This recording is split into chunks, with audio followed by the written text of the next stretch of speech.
Amnesty International campaigner Esther Ikubaje. Esther joins us now live. I understand, Esther, you are in Nigeria currently?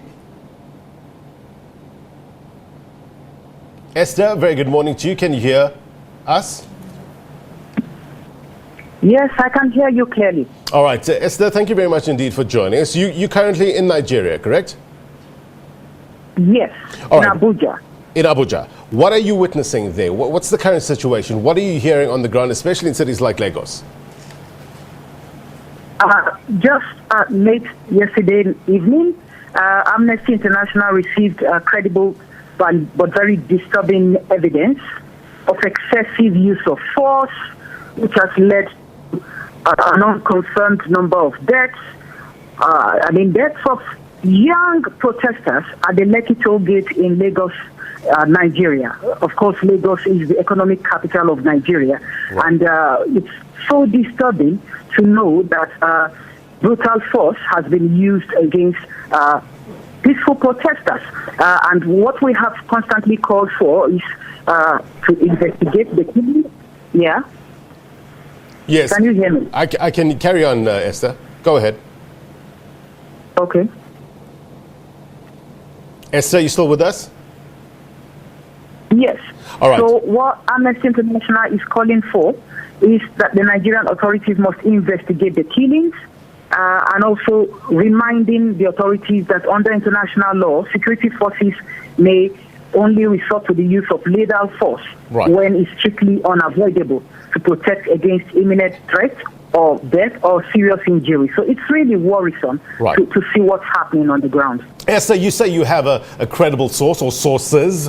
What are they telling you? Describe for us some of the details they gave you as to what happened last night. Yes, from the report that we received, what we heard and what people shared with us, eyewitnesses, people who were able to reach out to us, what they confirmed was that men dressed in Nigerian military uniforms were shooting live ammunition at young protesters at the Lekki toll gate. These are protesters who have consistently protested at this location for the past 8 days, and they've been there from morning till evening, just holding the Nigerian flag, just singing the national anthem, and demanding for an end to impunity for police brutality in Nigeria. So this is what we heard from eyewitnesses, saying that they were being shot at.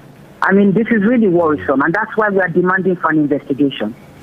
Has Amnesty International reached out to the government of Nigeria to find out what's actually happening there?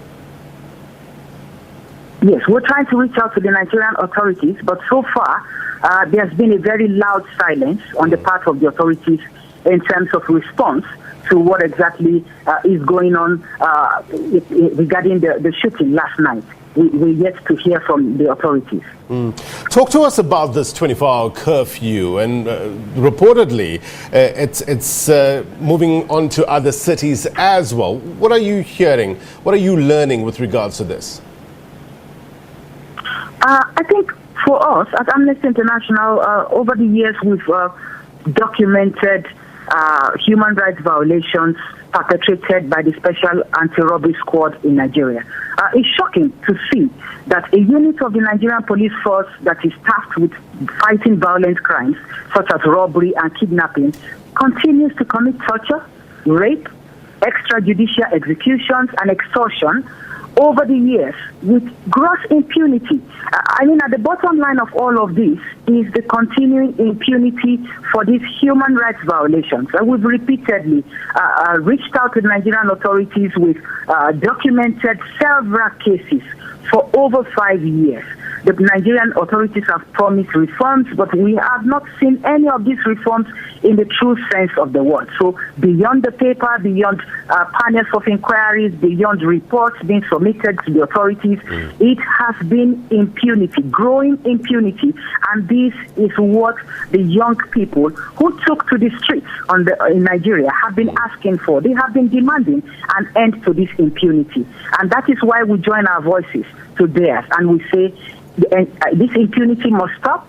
the extrajudicial killing of young people, just profiling people randomly in the name of fighting crime, and checking people's phones, not allowing freedom of expression in terms of the rights to protest. These are some of the issues that are fueling this crisis, and we are demanding that Nigerian authorities must do the needful to address this impunity. Well, Esther, reportedly that unit, the SARS unit, has been disbanded, but it seems that protesters are not convinced. Talk to us about some of the reforms as well as changes to security forces that protesters are looking for. Yes, just as you mentioned, this year makes it promising reforms. In 2015, the government said they will reform SARS. In 2016, they said they will restructure it. In 2017, they said SARS will be reorganized. In 2018, they still went back to use the word reformed. And in 2019, they expanded. But what we have seen this year, in 2020, is that SARS continues to operate with gross impunity, still committing extrajudicial killings. So at the bottom line of all of this, the Nigerian public no longer have the trust in words not being backed up with any action. So beyond words, what Nigerian people want to see is concrete action through reforms in the policing system to really address the growing impunity that is being perpetrated by SARS operatives. Esther Ikubaje from Amnesty International and Amnesty International campaign, we thank you very much indeed for your perspective. Be well. Thank you for having me. All right. Esther giving us her take of what's happening in Nigeria. Let's bring in our correspondent, Phil Ihaza, is on the ground monitoring the situation. Phil, thank you very much indeed for coming on. Give us a sense of what's happening currently there. Line is dropped. Oops.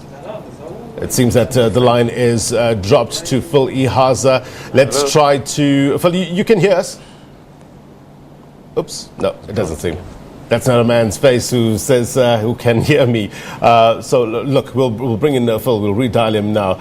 And we'll get the very latest with regards to what's happening in Nigeria. Just to give you an update with regards to our breaking news this morning, there's been some demonstrations at the Nigerian embassy in Kenya, as well as here in South Africa, in Pretoria as well. We've got our reporters, Esther Ikubaje, working the story in Kenya. So as soon as we have those visuals up and running, we'll bring it to you live. This is the agenda. Stand by. Phil Ihaza up next.